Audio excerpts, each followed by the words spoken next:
Ya, betul FK stock kena tinggal dengan Myvi Turbo. FK ni owner dia hantar sebab bila dia tekan minyak, bini dia kata tak rasa apa-apa. Sekarang kita kasih naik up boost, kita tune. Lepas ni kalau bini dia tak menjerit juga, kita kena tukar driver lah. So hari ni ada satu kereta customer ni, dia datang untuk servis lah dekat AFM Performance.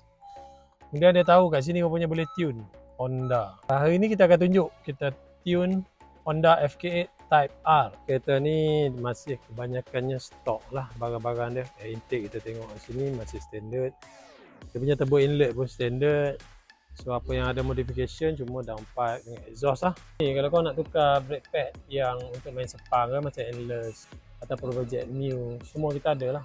Kalau kau nak set up, nak masuk sepang, nak prepare, AFM boleh prepare untuk kau. Lepas tu kalau kata nak the best lagi, kita kena tukar lah minyak brake yang tahan high temp juga, macam endless ataupun motor. Even korang race highway pun hard braking tiba-tiba pun kena tukar juga sebenarnya. Bila kereta ni dah kereta sukan, kereta yang dah power, horsepower pun tinggi, takkan nak pakai minyak biasa kan. So kat sini kita ada juga minyak-minyak yang branded lah. Oil filter, nak yang aftermarket, tukar coolant yang lagi power ke apa kan.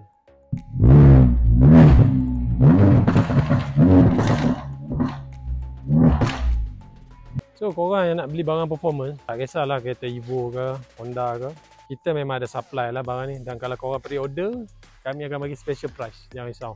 Contohnya barang macam Tome exhaust, air intake, intercooler, radiator. So kalau korang nak buat FK8 atau FL5 400 horse ke 500 horse ke, AFM boleh buat. Korang nak tukar turbo ke, korang nak cari supporting mod kan, nak tune high horsepower sikit, jangan risau, datang AFM, kita boleh correct power korang untuk Honda FK dengan FL5.